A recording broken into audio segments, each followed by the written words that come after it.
स्वागत है आपका एक बार फिर से क्वेश्चन स्टडी चैनल पर। आज हम कक्षा 9th की मैथ्स की क्विज करेंगे। तो वीक आपका 35 है और 5 तारीख तीसरे महीने 2022 को आई है। चलिए पहला प्रश्न देखते हैं। पहला प्रश्न दिया गया है, चित्र में दिखाए गए घन के पृष्ठीय क्षेत्रफल की गणना के लिए निम्नलिखित में से किस सूत्र का उपयोग होगा। यहाँ पर हमें ये घन दे रखा है। अब इसकी गणना के लिए हमें कौन सा सूत्र उपयोग में लाना होगा, तो वो है 4a², ऑप्शन नंबर 2। दूसरे प्रश्न की ओर देखते हैं। दूसरा प्रश्न है, यदि एक घन की प्रत्येक भुजा 5 सेमी है तो घन का कुल पृष्ठीय क्षेत्रफल कितना होगा। वो होगा 150 सेमी स्क्वायर।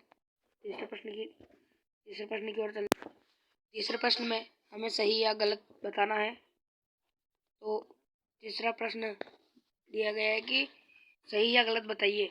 11 सेमी भुजा वाले घन का एक पृष्ठीय क्षेत्रफल 484 सेमी स्क्वायर है, तो ये सही होगा। बढ़ते हैं नेक्स्ट प्रश्न की तरफ।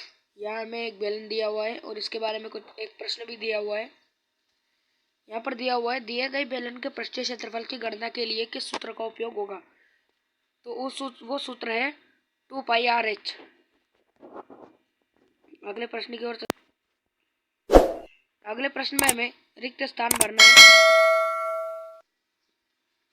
रिक्त स्थान की पूर्ति करें। यदि एक बेलन की त्रिज्या p है और बेलन की ऊंचाई q है तो बेलन के पृष्ठीय क्षेत्रफल के व्यंजक को द्वारा दर्शाया जा सकता है, तो वो है 2πpq। ठीक है, अगले प्रश्न की तरफ देखते हैं। अगला प्रश्न है हमारा, एक बेलन के कुल पृष्ठीय क्षेत्रफल कितना होगा यदि इसकी त्रिज्या और ऊंचाई क्रमशः 14 सेमी और 21 सेमी है। पाई के लिए 22/7 का प्रयोग करें। मतलब हमें पाई का मान 22/7 का ही उपयोग करना होगा।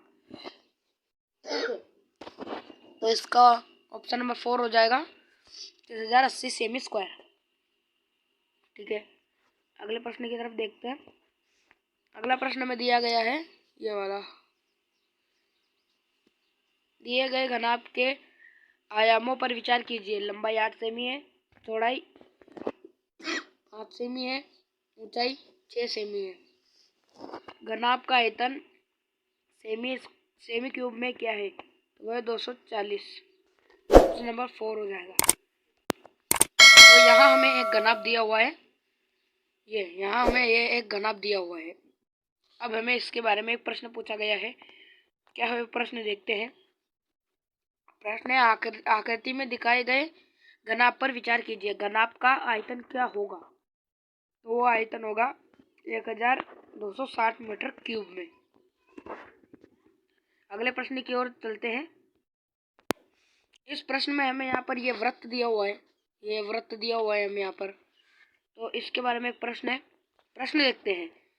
एक वृत्ताकार बगीचे की त्रिज्या 14 मीटर है, उस बगीचे का क्षेत्रफल क्या होगा।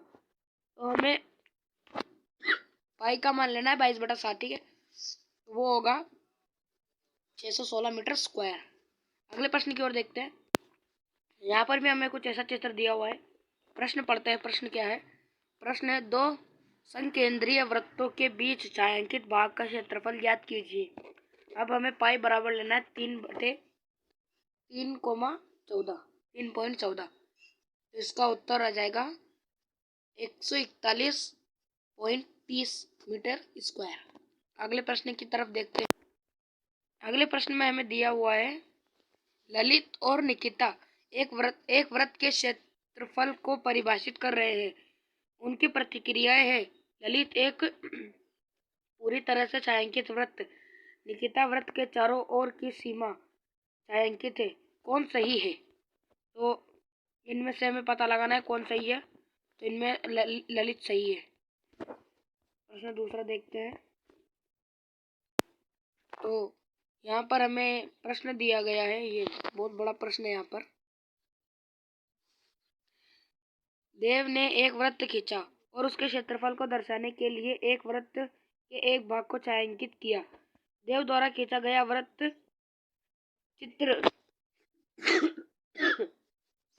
चित्र x द्वारा दर्शाया गया है और छायांकित भाग को चित्र y द्वारा दर्शाया गया है। क्या छायांकित भाग उस वृत्त के क्षेत्रफल को दर्शाता है जिसे देव ने खींचा है? तो है हाँ, क्योंकि पूरे वृत्त पर छायांकित नहीं है।